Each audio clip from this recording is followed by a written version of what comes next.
There you are. Okay, some use of memory.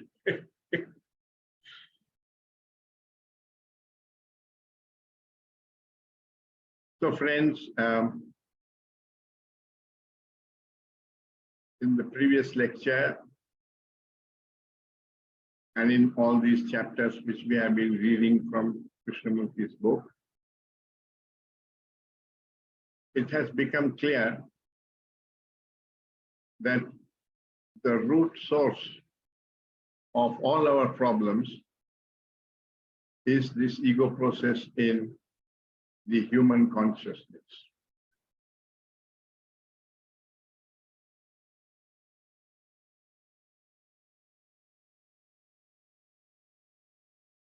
Since a child is born without the ego, because there is no ego in nature anywhere,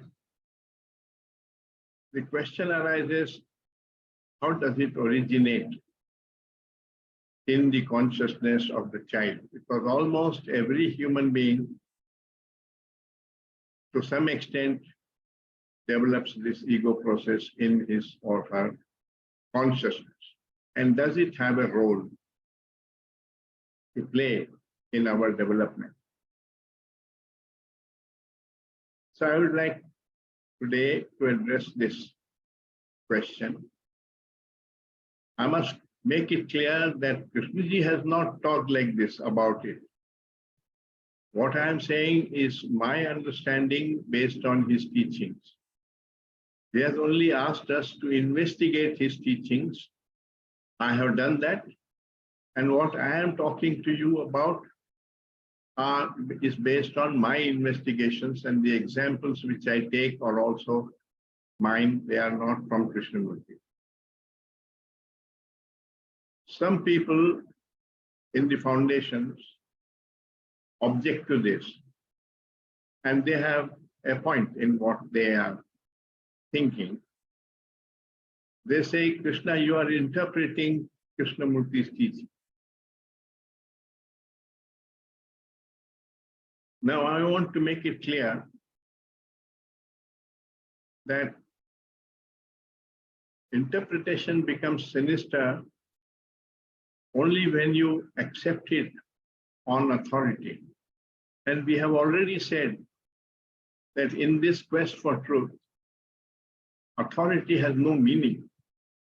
Even Krishnamurti is not an authority. If you make him into an authority, you will lose all that the teaching is saying. And you will become a so-called follower. And he has denied the role of being a follower, because that is a role of imitation.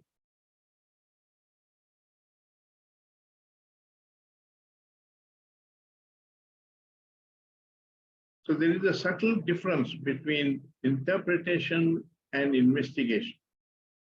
And I want to make it clear that what I am talking is based on my understanding, based on my investigation of his teaching. But I have no teaching of my own. My investigations are based only on his teaching. You must not accept his teaching without investigation. And you must therefore not also accept what I say without investigation, because it is this exploration of the question which we do in our own consciousness, in our daily life, which can bring insight and truth into our consciousness.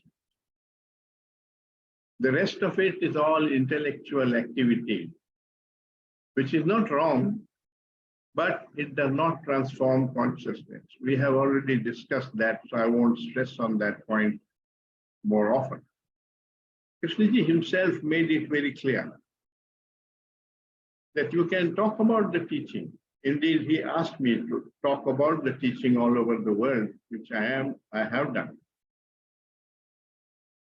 But make it clear, not that this is what Krishnamurti meant, but that is what you have understood from his teaching. Then it is not interpretation. Now you can't avoid interpretation. is the point that I am making. Even when you read Krishnamurti's book, your own mind, which is a conditioned mind, also interprets the meaning of what he is saying. So it's not only when another person talks about the teaching that there is interpretation. When you read directly from the book or hear his video, your own mind is also interpreting. So you can't really avoid interpretation. But you don't have to accept even your own interpretation. You can hold it lightly that this is what I think, but I'm not sure. Let me investigate, find out. It may be true, it may be false. That's the learning mind, a mind that says, I don't know, but I will find out. That's the learning mind. In that case, there is no such thing as interpretation, or interpretation ceases to be sinister. It's only when you blindly accept the interpretation of another that it just becomes intellectual property in your head, and that has very little value, whether it's the intellectual understanding of Krishnamurti or the intellectual understanding of anybody else or any other teaching. After all, there is a philosophy professor in every university. He can talk to you about Buddha's teaching, about Jesus Christ's teaching, about Socrates' teaching, and so on. He has read all of them, and he can, that's his job, to explain those teachings to his students. Nothing wrong with it, but that is not the same thing as self-knowledge or as perception. So his consciousness doesn't undergo transformation. His ideas undergo transformation, but ideas are not truths. We have said that earlier. So this quest goes much deeper than the intellectual quest, which is philosophy. So that's by way of introduction. And now I'll go ahead and tell you how I have investigated this question of the ego.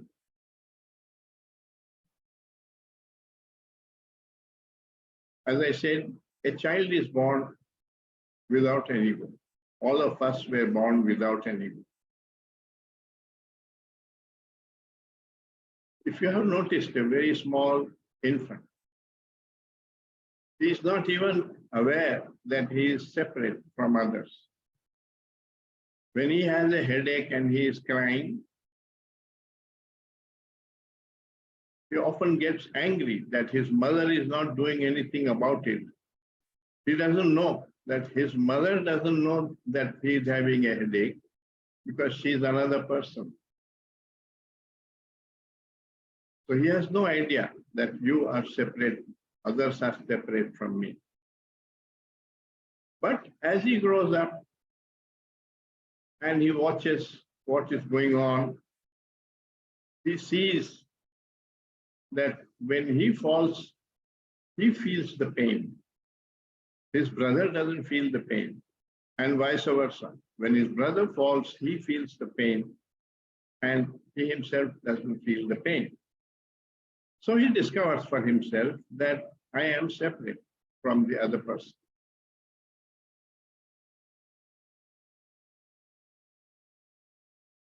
Now, the young one of a human being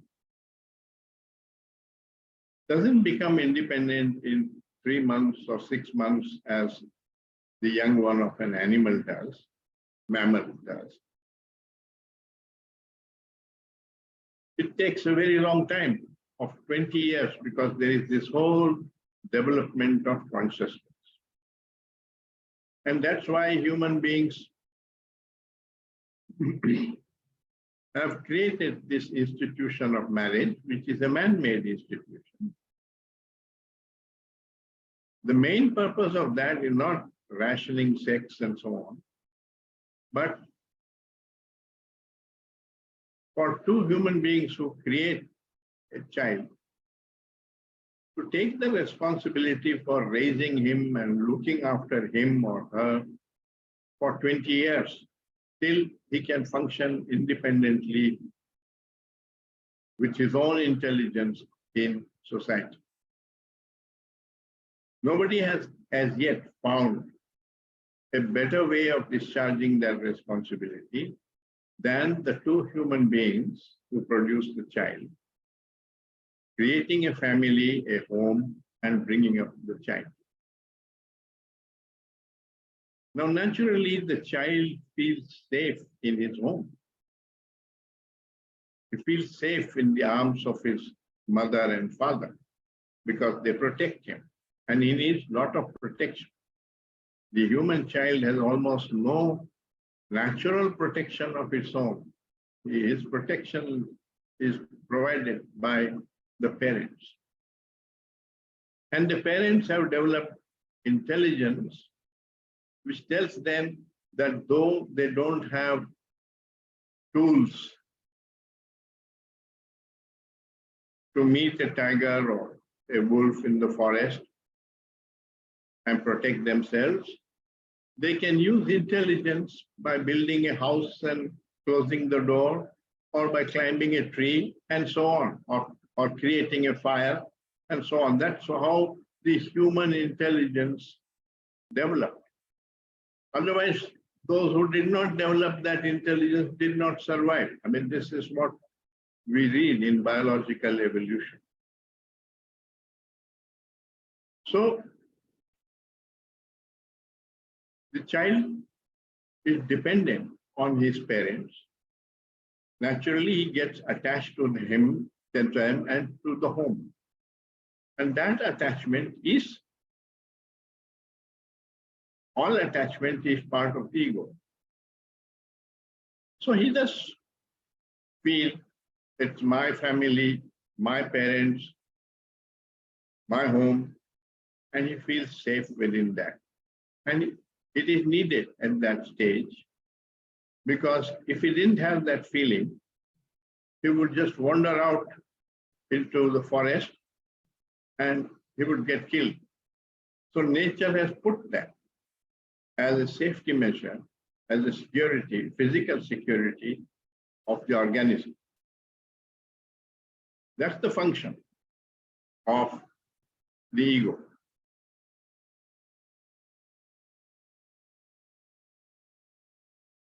But as he grows older, he goes to school, and there,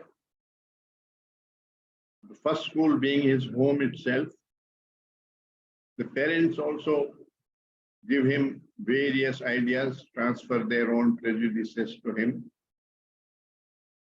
And they say, this is important, that is not important, do this, don't do this. They introduce this whole concept of achievement and waste of time. They make him ambitious. They want him to be first rate in his educational endeavors so that he can make a living in this present society. And that deep conditioning sits in his brain. And he acts accordingly. In the school, the same thing continues. The teachers insist on achievement. They compare him with others and praise him if he does better than them, humiliate him if he does worse. Some schools even use reward and punishment, all of which further enhances the ego process in the child.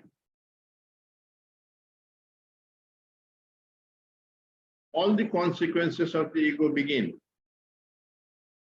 He is now defending himself, even telling lies to defend himself, pretending before his teacher that he has done something which he has not done, and so on, and saying one thing on the back and another in front, not always expressing what he really thinks, because there is fear.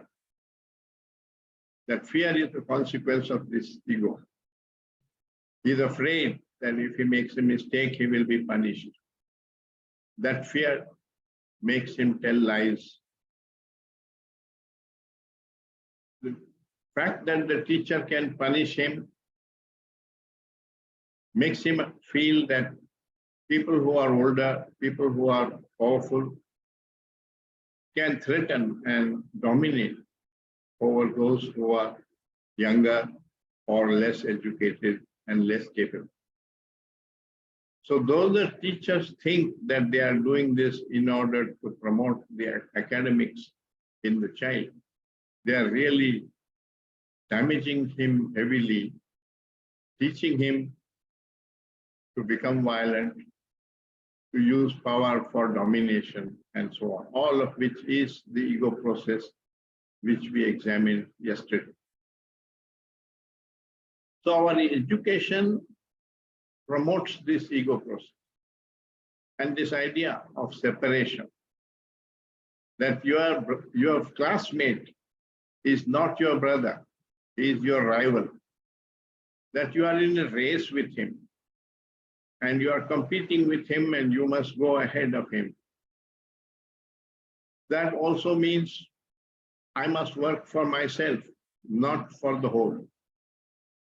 And that is self-interest, that is ego. That's what it is promoting. Now we saw yesterday that this ego arises from the way we approach the activity. We approach life, where you're not really doing the action for the love of it. You don't enjoy doing it, but as a means to an end, to achieve an end. Whenever you do something as a means to an end, whether that end is acquiring material profits or the end is psychological profits or improvement or moving towards your ideal, etc. We examined that yesterday. All that sustains the will, the ego, the center. And slowly this self crystallizes, becomes strong, and then it creates division between the child and his friends, eventually between him and his wife, and his community and another community, and so on. We have examined all that. So the disorder in personal life arises from the same cause as the disorder in society. Eventually it leads to war, because my country is separate from your country. And I want to welfare of my country. I'm not interested in the welfare of your country. So exploitation, even colonization, everything else is justified. Now, having understood that, the question is, it may be necessary to begin with for the ego process to develop in the child for his protection, because the ego also has protective quality. But the question is, are we permanently trapped in this process? Or can we learn to free ourselves from this ego process? It may develop naturally, as I said, to protect the physical organism. But slowly it gets into the psychological field. And I begin to feel hurt when somebody criticizes me or opposes me. And I create enmities. And I remember the hurts which settle down into my subconscious. And it creates deep division and hatred, like the hatred between the Hindus and the Muslims, or the Christians and the Jews, and so on. So all this follows as a consequence of the ego process. So the ego is a very dangerous thing, and that's We are not taught about this. We are not told about the danger of the ego process. The education even promotes it. Parents also promote it. Not because they are not concerned about the child, but because they feel that the child needs it. So ignorance is the cause of sorrow. And we ourselves are the authors of our sorrow, but we don't know that. We attribute the sorrow to circumstances, to other people's behavior, and so on, all of which is illusion. That's why it needs deep examination with an objective mind in order to come upon the truth, because otherwise the ego colors the perception. And in very subtle ways, it will always be partial to the first person singular. That's what the ego is. The ego is self-interest above all other interests. And just the idea that you should not have self-interest does not dissolve it. It creates hypocrisy. You talk about not having self-interest, but you act out of self-interest. So that's not the way to go. The way to go is to look at all this objectively, explore it deeply, so that you understand the whole process and see the danger and the consequences of it.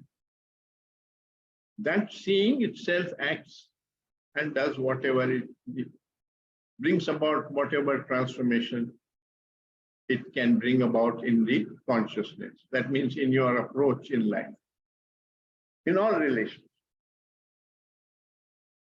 It's not virtue that manifests in one direction, like you may be very kind to animals because you have learned vegetarianism and so on, but you may be very cruel to your own wife and children or people of another nationality and so on.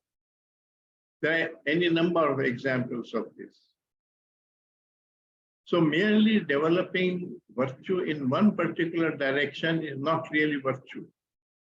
It's an escape. It's a means to feel virtuous without coming upon virtue. If there is kindness in your heart, it will manifest in all your relationships, not only in certain directions. So you need to watch it.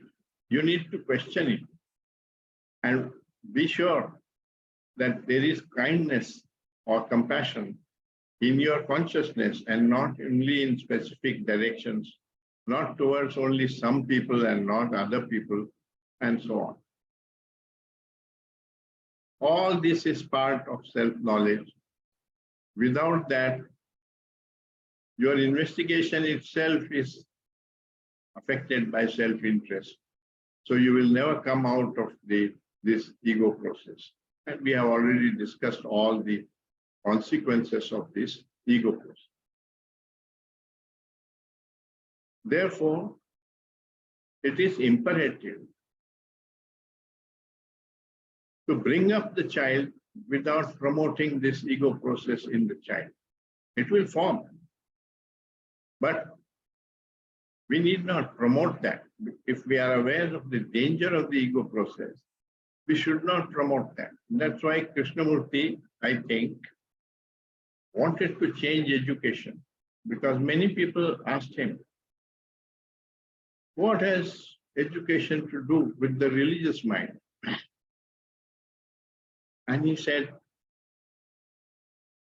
unless there is sensitivity, unless the foundation is laid rightly, it becomes extremely difficult for a human being to come upon the religious mind, which requires self-knowledge. You won't get self-knowledge if you are insensitive. And you become insensitive when you are conditioned into competition, into rivalry, and so on. That contradicts brotherhood. So ask this fundamental question. The brotherhood of man has been preached for thousands of years. The Hindus even talked about Vasudhaiva Kutumbakam, which means the earth and all its surroundings, all that is there on the earth, is one family. A beautiful concept, a truth, but it has never become an actuality in our life. We may talk about it. Talking about it doesn't bring it about. It brings it about only in your opinions, in your ideas.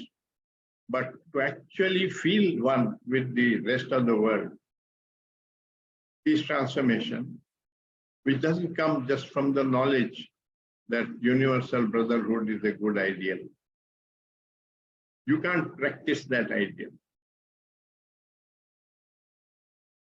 And if you do, you will start feeling superior to other human beings, and that is how the ego manifests. It will manifest behind this so-called noble effort.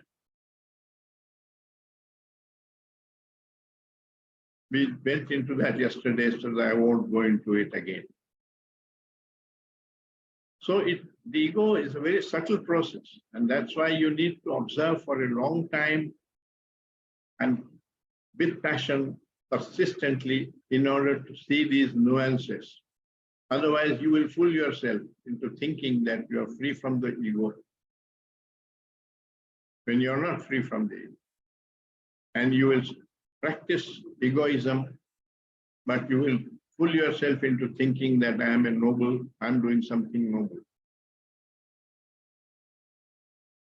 All that becomes illusion.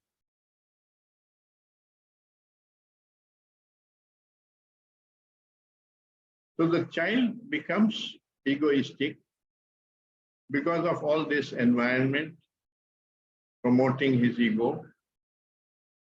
Later on, we complain that this child has become selfish, he doesn't really love his wife and children and so on. But we don't care about it. We don't help him to get out of that state right from the beginning. And that's why Krishnaji wanted to change education, bring up children differently. Now he has given a vision of education, which you can read in Education and Significance of Life.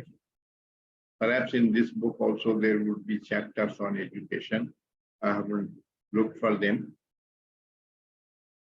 But I have been principal of a Krishnamurti school, so I have studied Krishnamurti's approach to education, and I have my own formulation of what a Krishnamurti school, what the vision of a Krishnamurti school is, which is what the Krishnamurti school aims to attain. I'm not saying they have attained, but the aim is not an ideal to be fulfilled. The aim is something which gives you direction.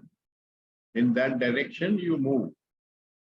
It's like the pole star. The pole star, you don't reach the pole star, but the pole star gives direction to the ships as to what is the northern direction and which way they are going.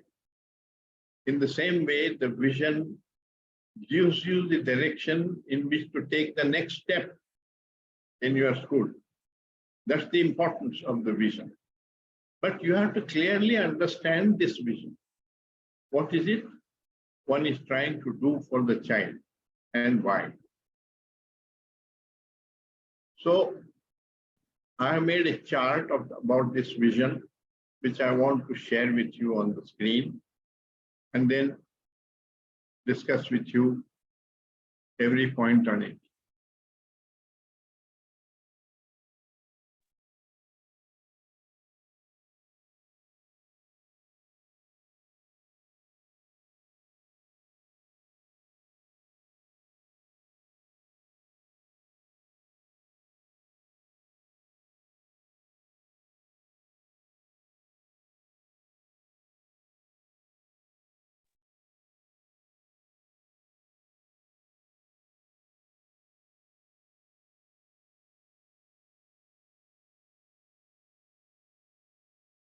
Can you see it on your screens? Yes, sir, we can. Okay. So I have posited point-wise. As I said, this is not what Krishna ji has said in any book, but it's my own summary of what I have understood from his books on education. So, create a global mind, not a nationalistic mind. A mind that feels he's one with the whole world, one with humanity. And I would go a step further and say not only humanity, but also nature, including animals and birds and so on. That was the concept of Vasudeva Kutumbakam, which was propounded perhaps 5,000 years ago, but which has never become a reality. This means not conditioning the child's mind into nationalism, into his own religion, being the superior religion in the world, and so on, exposing him to history of all the religions in the world that have come about, pointing out their limitations as well as what they are saying, but not creating attachment to one part of it. So that he continues to feel one with all of humanity, with the whole world. We are not doing that. Nationalism and patriotism is being taught like propaganda fed like propaganda into the mind of the child in present day education. Of course, that creates division. Emphasize human development and not economic development. At present, education is set up on the factory model.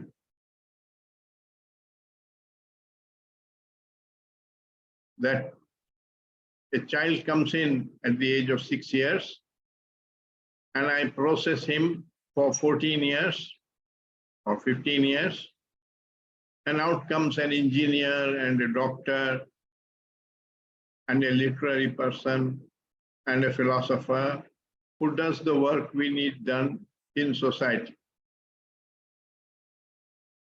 So one is interested in economics development, but one is not caring about the child. You are using the child for a purpose. You are not interested in the child itself, which means you don't really love your children. That's what Krishnamurti pointed out. If you love the child, you must teach him about health, about habits, about his relationship with nature. You must develop sensitivity in the child, which means we have to create an environment in the school where all of us are interested in sensitivity, in the perception of beauty, in various activities, and not all the time specializing only in one particular direction. Value goodness above efficiency. Right now, we are very interested in efficiency, but we don't care about goodness of the individual. We can discuss what are the difficulties in bringing this vision about and so on. I have been head of a Krishnamurti school for 16 years, and I am quite aware of the limitations and the difficulties in present day society towards realizing this vision. But as I pointed out, it's not a question of making this into an ideal and realizing it. It's a question of moving in the right direction as far as you can under the present circumstance. Third, encourage inquiry, not conformity. At present, children are taught to obey the elders. Don't argue, don't ask questions. And we have to teach respect for dissent, that there may be people who disagree from you, and they're not bad people just because they disagree from you. You have to understand why they disagree. And you can have a dialogue with them, but all that requires you to look upon them as friends with a difference of opinion, not as enemies or rivals. So, respect dissent. Cultivate cooperation and not competition. You can see at present that even the highly educated human beings, the professors in a department in the university, find it very difficult to work cooperatively. Husband and wife find it difficult to work cooperatively in the home because each person's ego or self-interest is clashing with the self-interest of the other person. And instead of having a dialogue and working together cooperatively, we have been taught to dominate with power over the other person and dominate with your own opinion,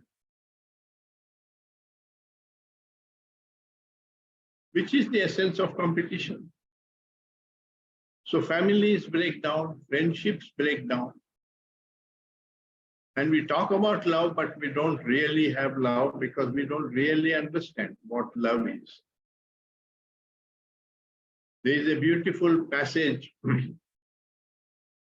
in Khalil Gibran's book called The Prophet, in the chapter on friendship, because real friendship is sharing life together with love, with cooperation, not confrontation, not competition, not rival.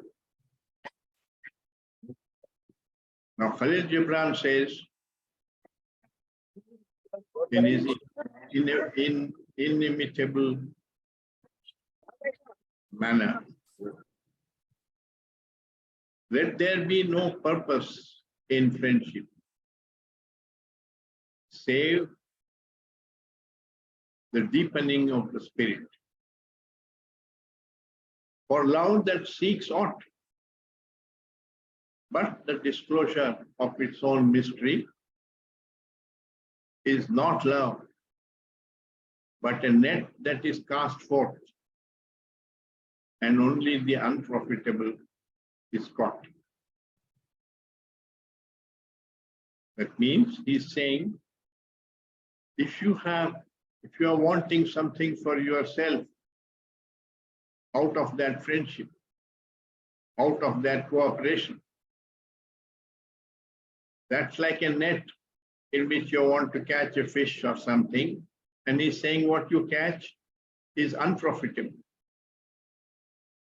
because that is essentially approaching friendship with self-interest, with a motive to gain for yourself.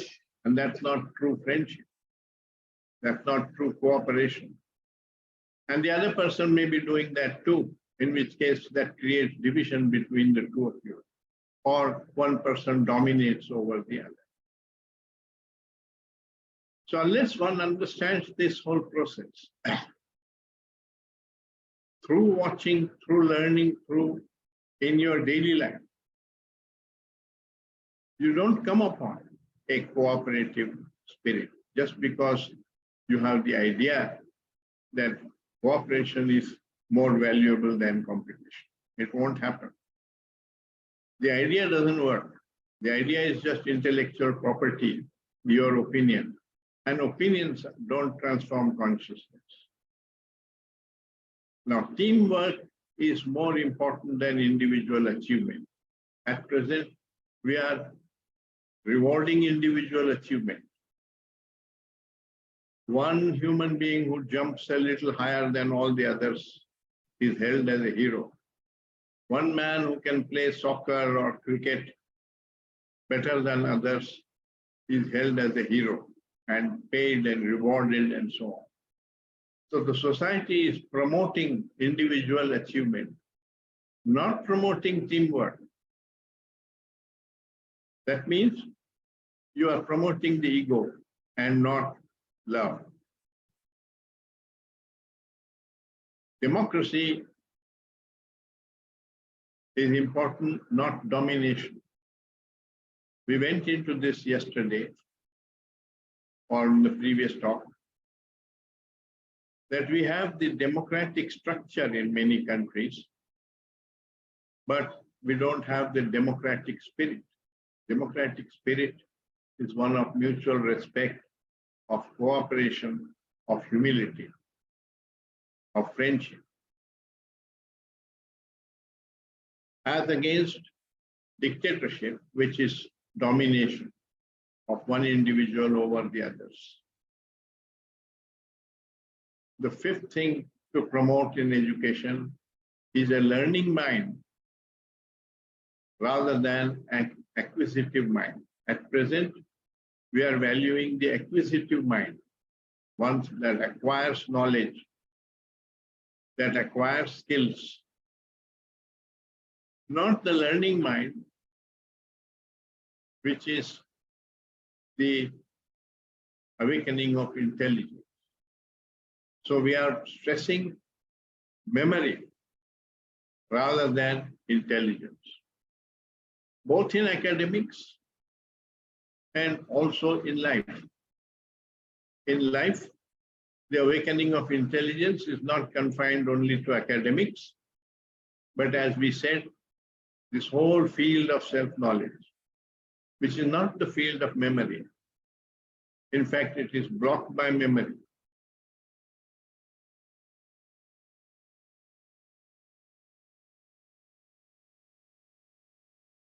Sixth point, create a mind that is both scientific and religious at the same time. Now, many people consider in society that science and religion are antagonistic to each other because religion is, they consider religion to be belief, and science does not accept belief.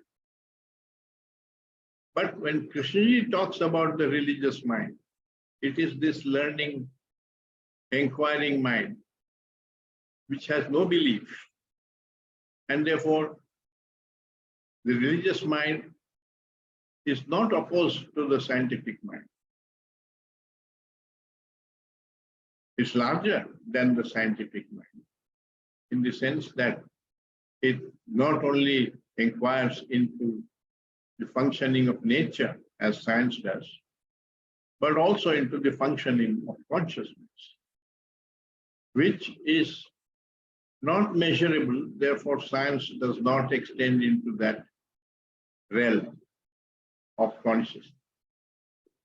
So the two are complementary quests, and one can introduce both to the child. But because one has this notion that science is antagonistic to religion or vice versa, therefore we have thrown out this religious inquiry completely from education.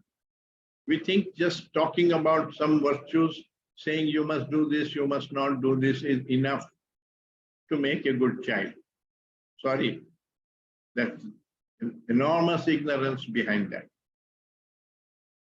So the various points under this which I have noted are that understanding the world and understanding ourselves are both important, because the world exists and our consciousness exists. And our consciousness determines our relationships. And if we have to understand what are right relationships, we have to understand how the consciousness functions. The mind must be both rational and compassionate. Don't put that as alternatives, that you are either objective or you are emotional, compassionate, and love is considered to be part of emotion. No, love is where the self is not. Respect for all life. At present, we treat all other life as meant for our use. We can kill all trees, we can kill all animals for our food, for our shelter, and so on, without caring for them. We treat nature as a resource. Change that mindset, because that mindset has led to all these ecological problems. The ecologists are now talking about it, that our approach, that kind of approach to life of treating nature as a resource for economic development is creating disaster, and has now reached a stage where we are facing disaster and unable to prevent it. They are even saying, there are even scientific books saying humanity is not likely to survive this century. And it is we who have brought it to this pass. Not the other animals and other life forms. They have existed for millions of years. And we have also existed for millions of years. But in the last 1 or 2 centuries, we have acquired this whole power generated by scientific knowledge and industry and so on, which we are using mercilessly against nature and treating nature as a resource. So inculcate in children the feeling of friendship, that we are friends of nature, not masters of nature. And be aware of the limitations of knowledge. Knowledge is useful. You have to put it in its right place. But we have given too high a place to knowledge. We think through knowledge we can come upon wisdom, we can come upon transformation of consciousness, all of which is illusion. So the 7th point is the art of living. Krishnaji talked about the art of living much before other gurus picked up on that phrase.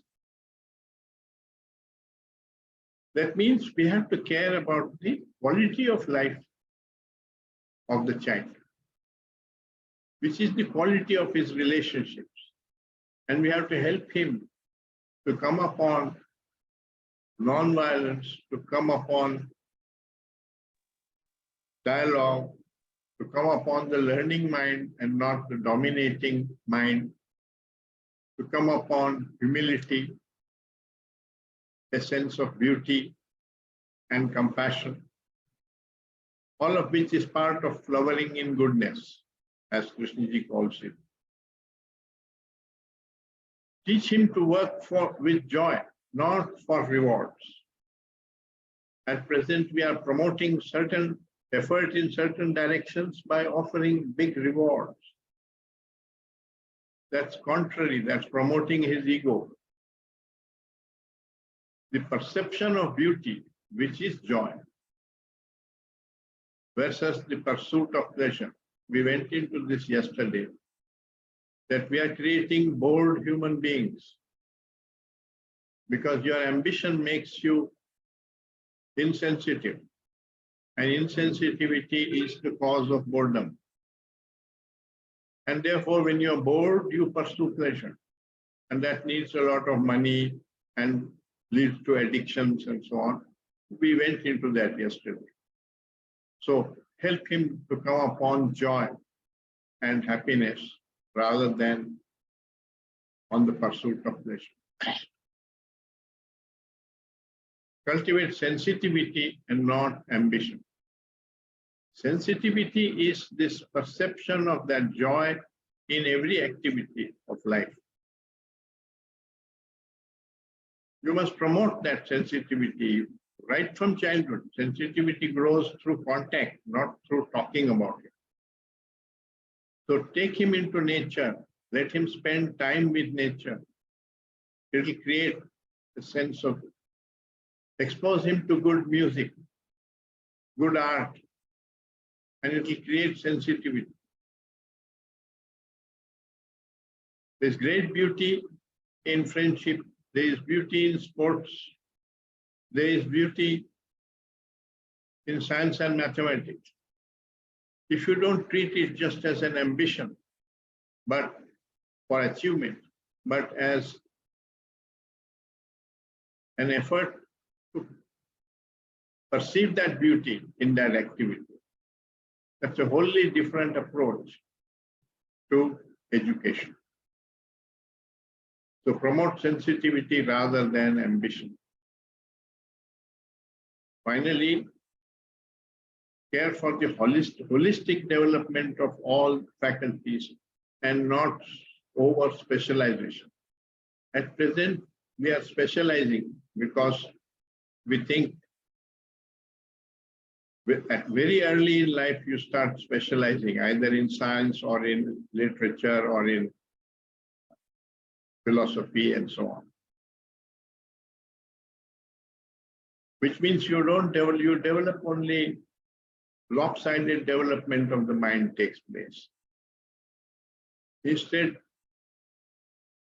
to develop the body, the mind, the emotions, the intellect, and the spiritual dimension. All that is the holistic development, which means you spend your time and effort and activities that you plan in education to develop all this and not only take the child in one particular direction of your choice or that of the society. So you see, it's a very different vision of education, what we need to do. And Krishnaji said, you don't really love your children. Otherwise, you would insist on educating them with this kind of vision. So he started a number of Krishnamurti schools, which I have listed here. The first two schools which he started, for which he acquired land during the time that he was part of the Theosophical Society. The land in Rishi Valley was acquired in 1926. He was given charge of education by Mrs. Besant in 1925. She said, you are the world teacher. You should take charge of education. So all the educational institutions of the Theosophical Society came under him. And he demanded 400 acres of land in Rishi Valley in Andhra Pradesh, and he chose that land by visiting that valley. And he requested Sanjeev Rao to get him 400 acres of land on the banks of the Ganges in Varanasi, in Kashi, which is where Buddha preached his first sermon at Sarnath. So a school was started in Rishi Valley in 1934, and the Rajghat Besant school land was acquired in 1928, and the first school started in 1934, and it became bigger and got called as Rajghat Besant School in 1936. They all started as Montessori schools. He chose Montessorians because the Montessori vision for education is very close to Krishnamurti's vision of education. The main difference is that Madam Montessori developed certain materials to be used for early childhood. Krishnaji never gave any technique or any method. He only insisted on the spirit in which we must function. And unfortunately, though Madam Montessori had the spirit, now there are many Montessori schools which call themselves Montessori just because they use the methods given by her, but they have lost the spirit of Montessori. And I think Krishnaji must have perceived this and said no techniques, just emphasize the spirit. You can find the technique depending on how much money you have, where you are located and so on. You can use that. Not that technique is not important, but you may have to change the technique. But the spirit is what is more important than the technique. Then there was the school in Madras, which began in the Theosophical campus in 1973, and which has recently shifted out of that campus and gone on the outskirts of the city of Madras, which is a day school. And another day school was started in Bangalore in 1975 called the Valley School. All these were started while Krishnaji was alive and with his own blessings. But there are other schools which have been started after his death. The Sahyadri School is a residential school near Pune,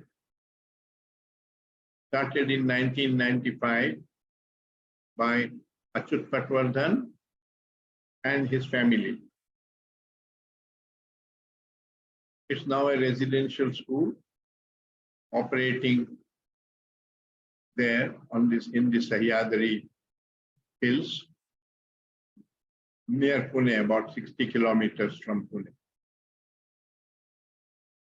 And the latest, which is not listed here because this slide was made long ago, is a school that was started about 60 kilometers from Madras city in a village called Vallipuram. It's called the Pala Center for Education. And Mr. G. Gautama is the director of that center.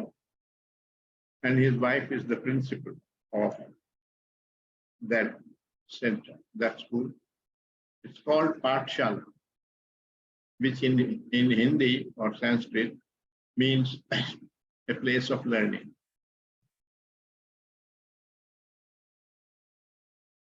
So those are the Krishnamurti schools which are trying to realize this vision on the ground.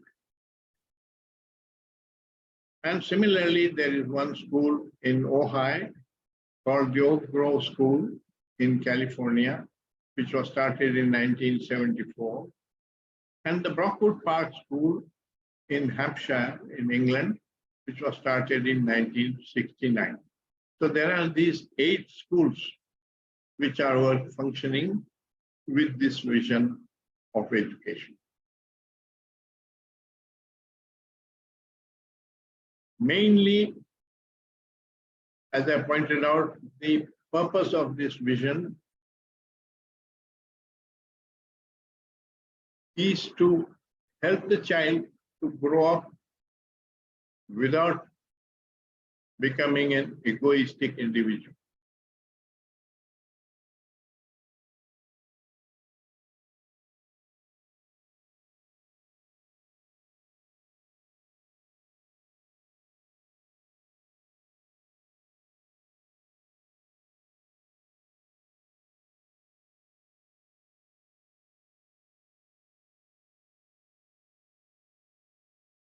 So I'll end it here. I have deviated from the text because this is not the topic of these chapters, because I felt that having understood the destructive nature of the ego process, it is important for us to explore at this stage how children should be brought up and taught to free themselves of this ego process. Otherwise, their life becomes as miserable as our present life. If we really love our children, we don't want to make them in our image.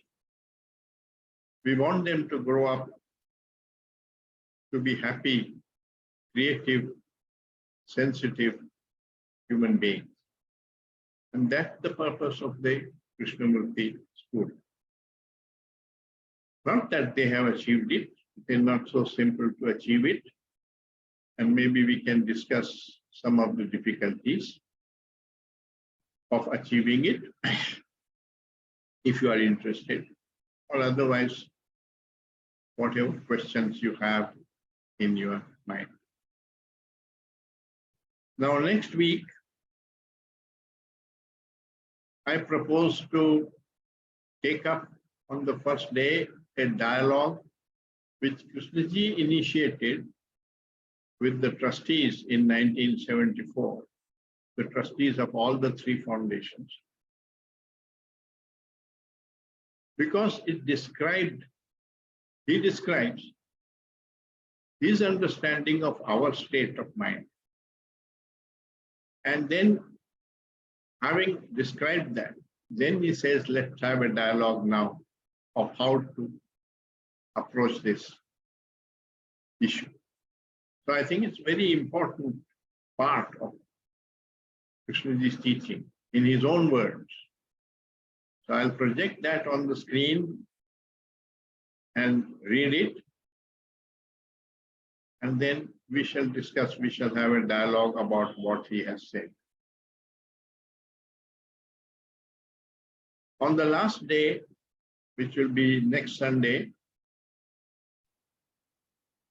I think I would like to devote the entire time to your questions, because there must be questions you have which we have not been able to take up and which have not been addressed in these chapters by Krishnaji, which must have come up in your life or in your readings of Krishnamurti. And so anything connected with life with Krishnamurti's teachings, whether they are in these chapters or not, you are welcome to raise those questions in that meeting. That would be our last session together. Thank you. So I am now departing from the text to some extent for the reasons I have just mentioned. So we can now go to the questions of the present session. Thank you very much, Professor Krishna. You're welcome. The first question is from Dakshinamurti.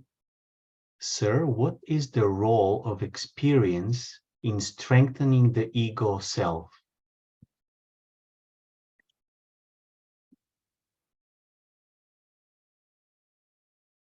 As I pointed out in my talk,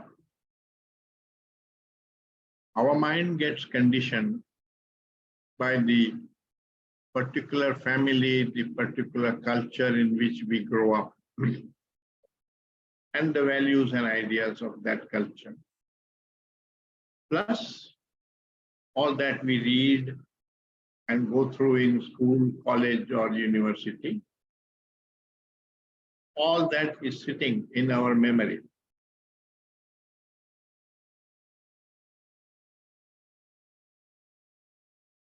Which conditions the mind, because from that memory, there are responses which arise and come into our consciousness. When you see a tree or an animal, all the associated memories related to that object come up into your consciousness, both from the subconscious and from the immediate conscious memory. And that is the content of our consciousness. Now you can't erase that content. That would be amnesia. If you wanted to remove all memory from the brain, you won't be able to find your house. You won't be able to go back. You won't be able to do any work. So that's not the idea. Freedom from conditioning is not absence of condition.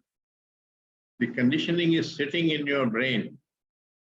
You can't wipe that out. It's not like something written on a blackboard that can be removed with a duster. But do I have to get attached to it? Do I have to accept it as me, as my driver?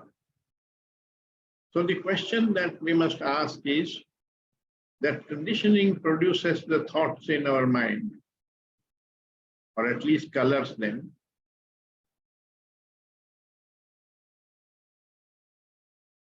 Do I need to identify with those thoughts, call them my thoughts, my country, my family, and so on?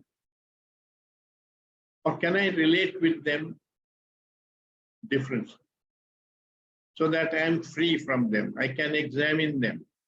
I can drop them if they are false. I can keep them if they are true. And I can examine them. But when you identify it, you don't examine. That becomes the me. And you become proud of the me and the mind without examining whether it is true or not. So it can be quite sinister, and yet you identify with it. That's why self-knowledge is absolutely necessary to come upon freedom from conditioning. Freedom from conditioning is not absence of conditioning. It means the conditioning does not dominate in your consciousness, does not determine all your decisions. You are free to take, which means what? Which means my own brain also throws up a thought, but I don't necessarily accept that. I doubt it. May not be true. Maybe just my conditioning, my particular point of view. And I'm not attached to any point of view. Neither mine, nor that of my friend, nor the communists, nor the Christians, and so on. So when you have no attachment to any point of view, you can examine it afresh from first principles, as we say, which is what objectivity means. Then you are not subjective. Then you are looking at what your own mind is saying also objectively, and you're free to examine it and discard it if it is not true. So that's the work of self-knowledge. So the ego is not the conditioning. The ego is the attachment to the conditioning, the domination of that conditioning, the identification with that conditioning as the me. That's the ego. So it's very subtle. You can't do away with the condition. It's your memories. You can't wipe your memories. You don't want to. But to be aware of this whole process, that is self-knowledge. Okay.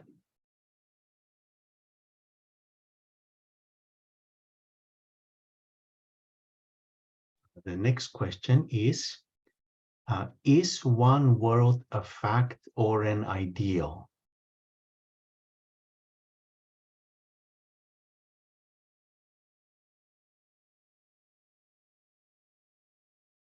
It is a fact. But since our mind is caught up in illusions, that fact is not realized. If you examine it,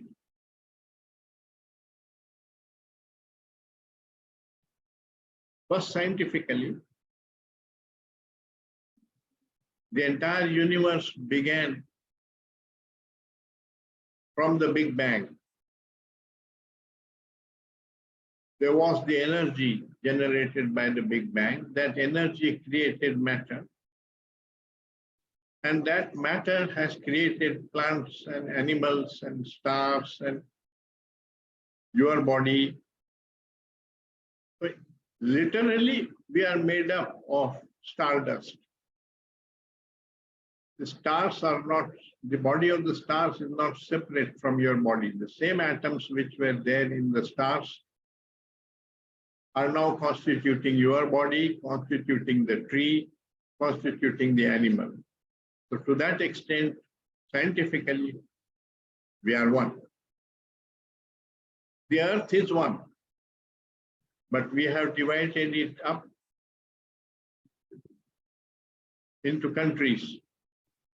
That is simply a historical happening.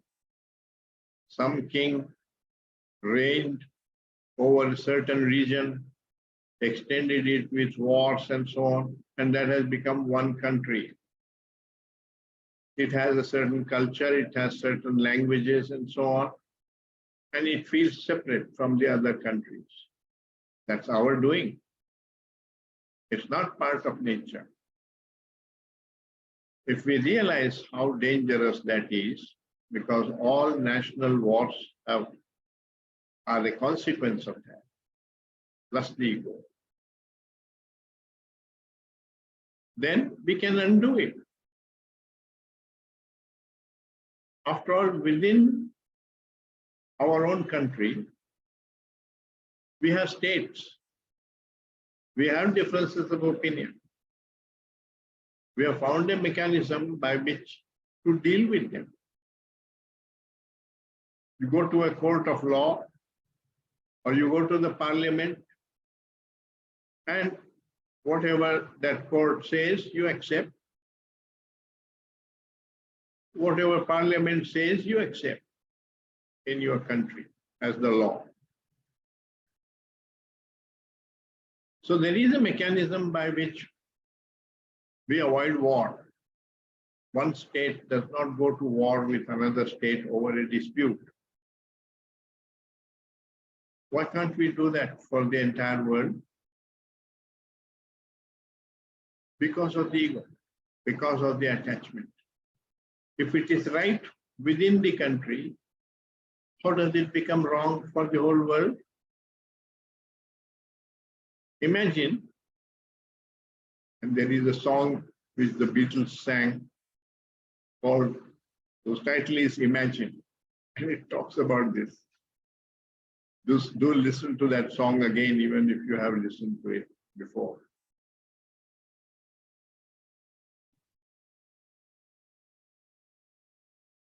We have created all these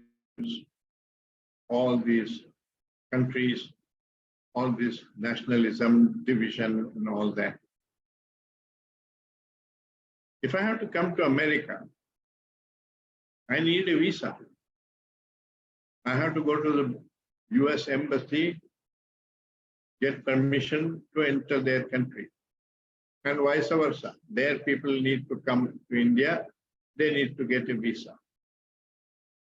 But the birds fly from one country to another. The mountain ranges go through from one country to another. The dog can go from India to Pakistan.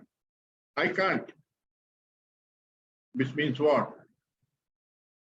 Which means I am more dangerous than the animals and the trees. Then how does it become dangerous? Why does a human being becomes more dangerous? That is the result of our ego process and our identifying and self-interest, what we have been talking about, all these divisions. That's based on illusion. It's not a fact. The fact is that the whole world is one.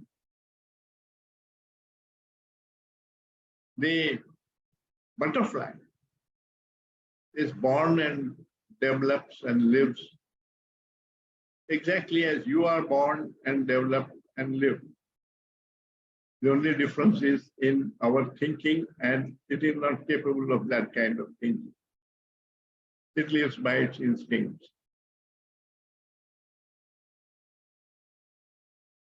So we consider ourselves very intelligent, but have we used that intelligence rightly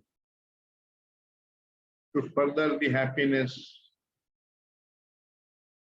to protect the world, or have we used it to destroy, to create insecurity?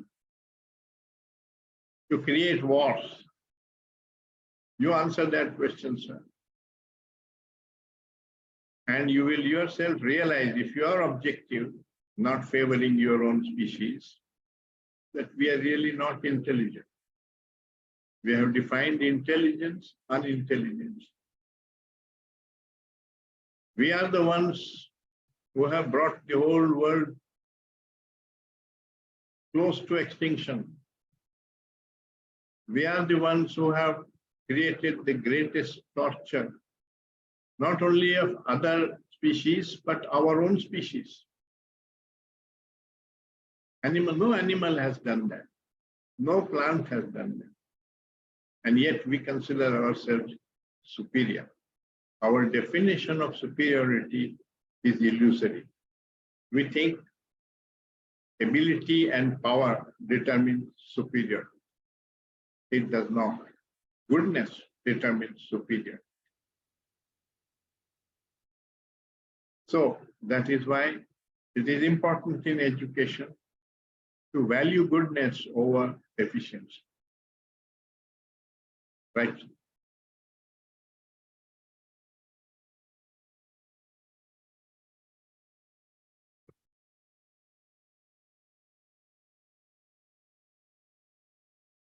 Next, we have a question from Urmi Kapdi. How is a holistic approach to life inculcated in a child in Krishnamurti schools?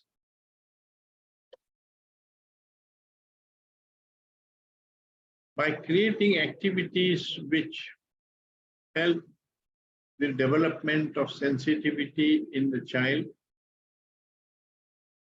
sensitivity to nature, to art, to music,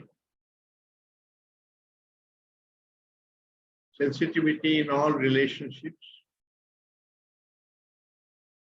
to teach mathematics not merely as a technique, but as order,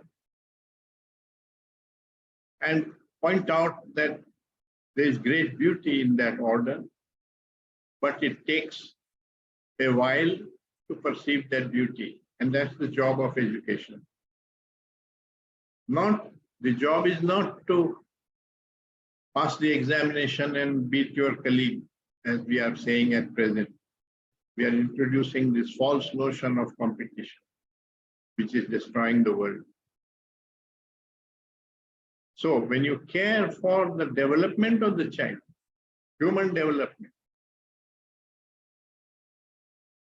you set up the education entirely different, because the vision dictates what activities you set up, how much time you give for what, and so on.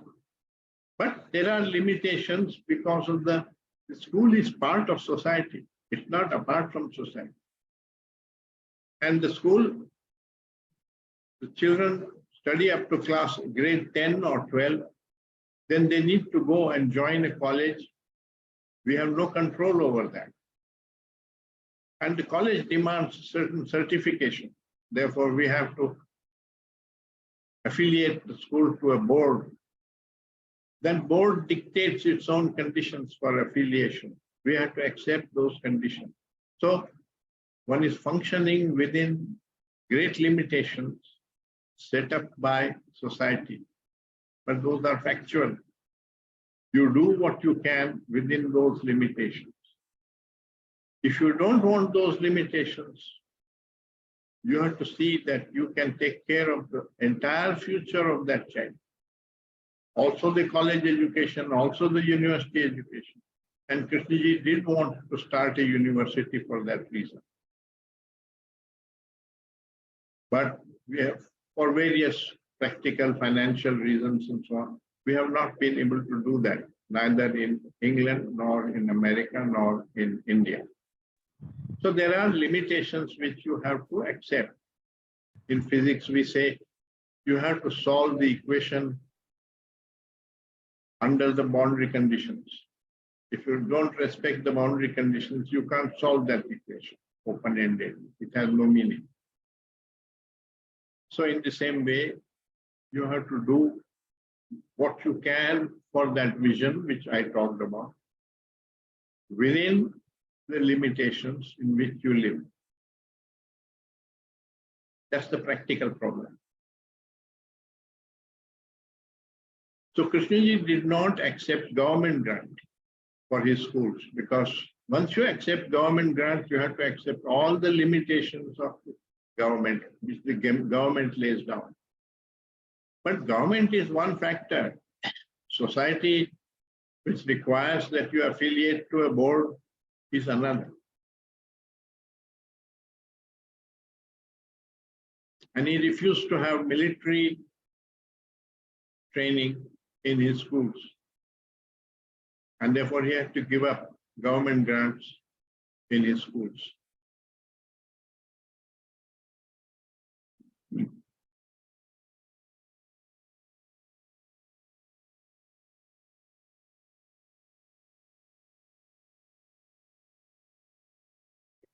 Now we have a related question.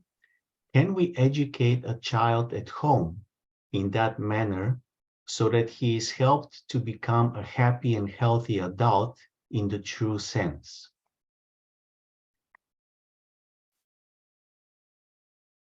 You can, provided you create that kind of atmosphere at home.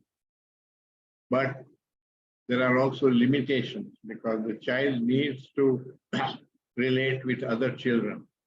He needs to play with the other children and learn to function cooperatively with other children and other adults and so on. And in your home, you are only a few, only the parents, usually only one parent, the other parent goes for work, and so on. So you have to think it out. There may be situations in which homeschooling is better than the schooling in your present society. But that society itself is set up by us. And we need to change that system in society. So some parents need to understand this and demand of the government the setting up of different kinds of school. Unfortunately, the parents themselves are ignorant, because who is the parent? He was a student a few years ago, and he has been educated and brought up with competition and punishment and so on. He has accepted all that. He has not been asked to inquire into it or to question it. And Krishnaji's teachings have not been introduced to him. So he hasn't even thought about it. He is just living in imitation. That becomes his tradition. Your conditioning is your tradition. So the conditioning of the parents determines what happens with the children. And that contains so much ignorance. They pass on their prejudices and so on, because they are not aware that their prejudices are prejudices. They consider them as truths, as their experience, and so on. So a gross example would be that a man who has been deceived in love would tell his son, beware of women, they are untrustworthy. He's passing his prejudice developed from the relationship with one woman, generalizing on and passing it on to his son. The son gets educated into that. If he doesn't question, he cannot come out of it. He grows up with that.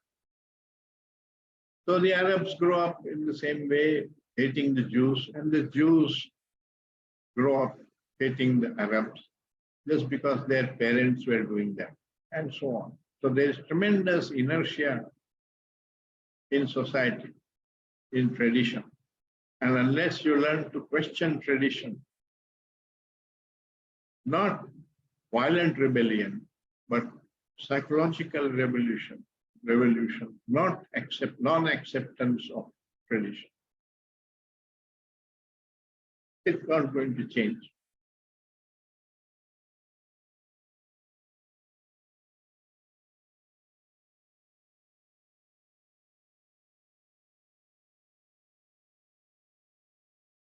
So now is a question from Kanchan Gogate. What you said about interpretation is right. Hermeneutics goes beyond authority and talks about understanding. That way we can interpret case teachings. If one talks about how case teachings transformed one's life, that is not interpretation, right? No, if you are investigating the questions that he has raised without accepting his explanations and his examples, without treating him as an authority, then you can come upon the truth which he is pointing to. He himself has said that his words cannot reveal the truth, but they can point to the truth. They can help you to come upon the truth for yourself if you investigate them. Investigate them with an open mind, which is not prejudice, which is not using its conditioning to measure and judge everything. Surely, that's the work to be done. That's why self-knowledge is not knowledge gained from anybody else or from a book, including Krishnamurti's book. It's hard work, sir, and one has to do that work for oneself. That's what it means, that in this field, you have to be a light unto yourself. You can't get that light from somebody else. You can get a question to investigate. So what is valuable in Krishnaji's books are not his answers. He has no answers. What is valuable is the questions he has raised about our life. What you get out of it is what if you investigate that question in your life, that's what brings you the understanding, which is your understanding. Not Krishnaji's understanding. You don't have that wisdom, that consciousness in you. You can only work with your consciousness and your inquiry.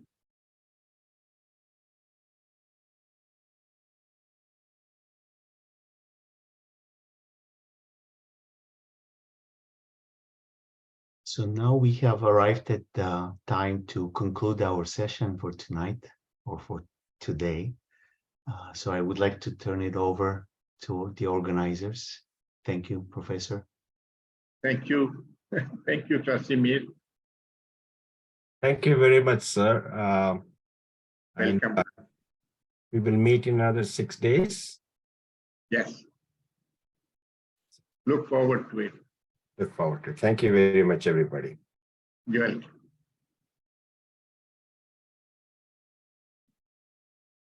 You can stop the recording now. Good night, sir, and everyone.